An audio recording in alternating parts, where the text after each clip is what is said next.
मैं डॉक्टर सतीश कुमार झा, सहायक प्राध्यापक, गुरुकुल संस्कृत महाविद्यालय बैरगनिया, सीतामढ़ी। आज की ऑनलाइन कक्षा उपशास्त्री प्रथम खंड की छात्र छात्राओं की होगी। आज की कक्षा अनिवार्य प्रथम पद संस्कृत सामान्य विषय की होगी। इस पत्र में आज हम लोग समास प्रकरण के अंतर्गत कर्मधारय समास को पढ़ेंगे। वैसे तो पूर्व के पाठ में हम लोग कर्मधारय समास को पढ़ चुके हैं। पुनः पुनरावृत्ति के क्रम में आज हम लोग इसे पढ़ेंगे। कर्मधारय समास व्याकरण शास्त्र का एक सूत्र है। तत्पुरुषः समानाधिकरणः कर्मधारयः। तत्पुरुषः समानाधिकरणः कर्मधारयः। अर्थात कर्मधारय समास तत्पुरुष का ही एक भेद है। क्या है?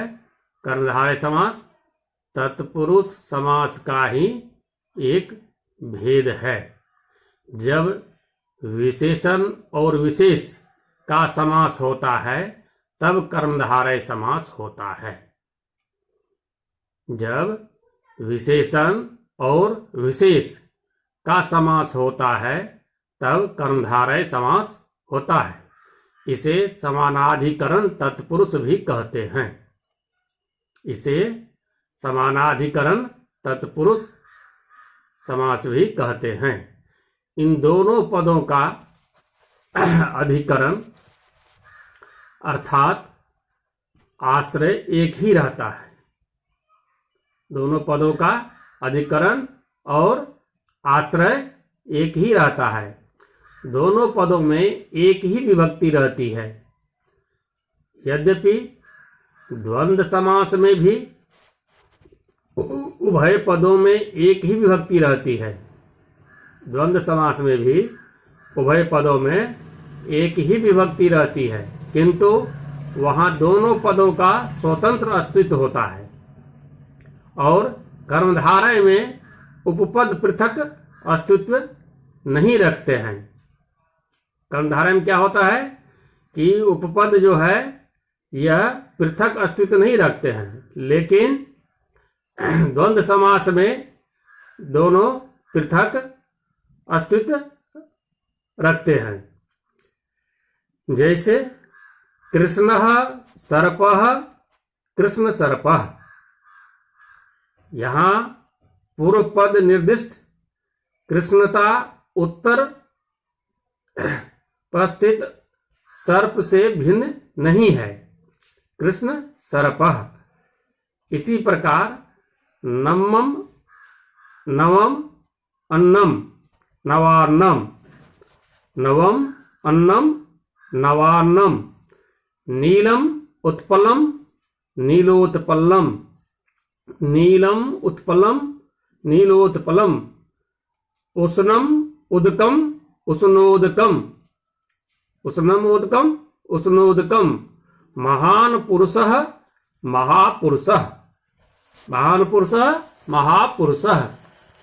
अब विशेषणम विशेषेण बहुलम। इस सूत्र में विशेषणम विशेषेण बहुलम, इस सूत्र में कहा गया है कि विशेषण का विशेष पद के साथ विकल्प से समास होता है। विशेषण का विशेष पद के साथ विकल्प से समास होता है। जैसे मधुरम वचः। मधुरम वचः। वचः मधुर वचनम। मधुरम वचः मधुर वचनम। विश्वे देवाः विश्वदेवाः।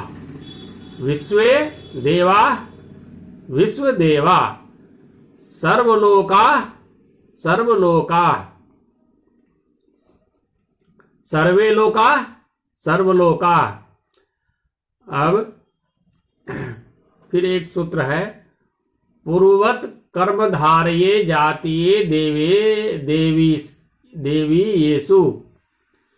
पूर्वत कर्मधारये जातीये देवी येषु, अर्थात कर्मधारय समास होने पर पूर्व पद को पुल्लिंग, यदि पुल्लिंग होता है तो पुल्लिंग बना दिया जाता है। कर्मधारय समास होने पर पूर्व पद को पुल्लिंग बना दिया जाता है। जैसे सुंदरी नारी, सुंदरी नारी, सुंदर नारी, सुंदरी नारी, सुंदर नारी। यहाँ सुंदरी स्त्रीलिंग को सुंदर बना दिया गया, पुल्लिंग बना दिया गया। कृष्णा चतुर्दशी, कृष्ण चतुर्दशी। सुकेशी भारजा, सुकेश भारजा,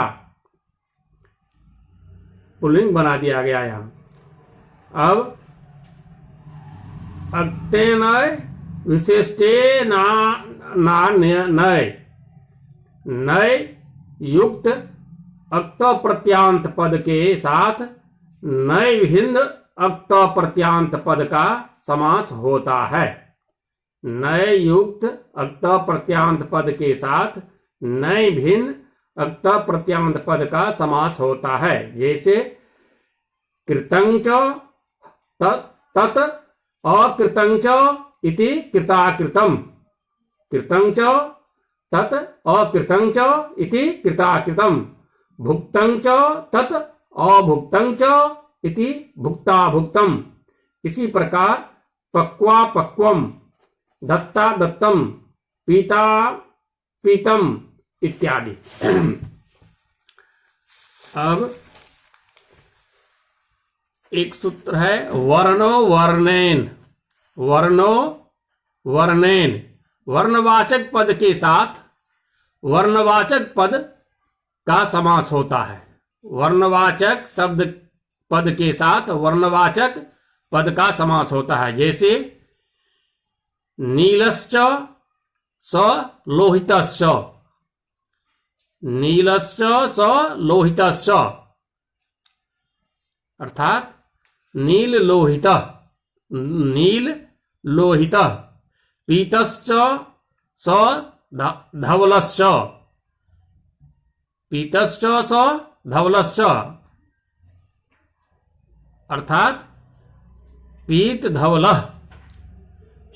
इस प्रकार कर्मधारय समास का कुछ हम लोग नियम पढ़े। अब एक उपमान कर्मधारय, उपमान कर्मधारय।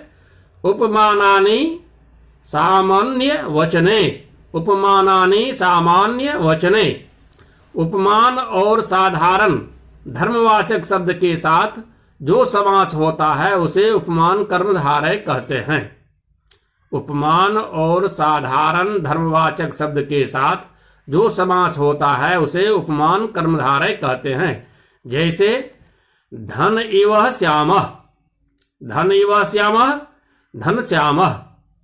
यहाँ धन उपमान है और श्याम शब्द साधारण धर्मवाचक है, यहाँ उपमेय नहीं है। इसी प्रकार अर्ण, अर्ण वगंभीरः, अर्ण वगंभीरः। सोलो सेलोन्नतः, चंद्रोज्ज्वलः, किसलयो कोमलः आदि। अब उपमित कर्मधारय, उपमित कर्मधारय। उपमितम व्याघ्रादि भी सामान्या प्रयोगे। उपमान और उपमेय के बीच के समास को उपमित कर्मधारय कहते हैं। उपमान और उपमेय के बीच के समास को, उपमान और उपमेय के बीच के समास को उपमित कर्मधारय कहते हैं। इसमें साधारण धर्म छिपा रहता है। जैसे मुखम कमलम इव मुख कमलम, पुरुष व्याघ्रम इव सुरः, पुरुष व्याघ्रः इव सुरः, पुरुष व्याघ्रः, पुरुष व्याघ्रः। अब रूपक कर्मधारय। उपमान और उपमेय के अभेद स्थापित करते हुए यदि समास होता है तो उसे रूपक कर्मधारय कहते हैं। उपमान और उपमेय के अभेद स्थापित करते हुए यदि समास होता है तो उसे रूपक कर्मधारय कहते हैं। जैसे शोकः इव सागरः, शोक सागरः, शोकः इव सागरः, शोक सागरः। ज्ञानम इव धनम, ज्ञान धनम, ज्ञानम इव धनम, ज्ञान धनम। यह रूपक कर्मधारय का उदाहरण है। इस प्रकार आज हम लोग कर्मधारय के समास के बारे में पढ़े। अब शेष पाठ फिर हम लोग अगले पाठ में पढ़ेंगे। आज का पाठ यही समाप्त किया जाता है।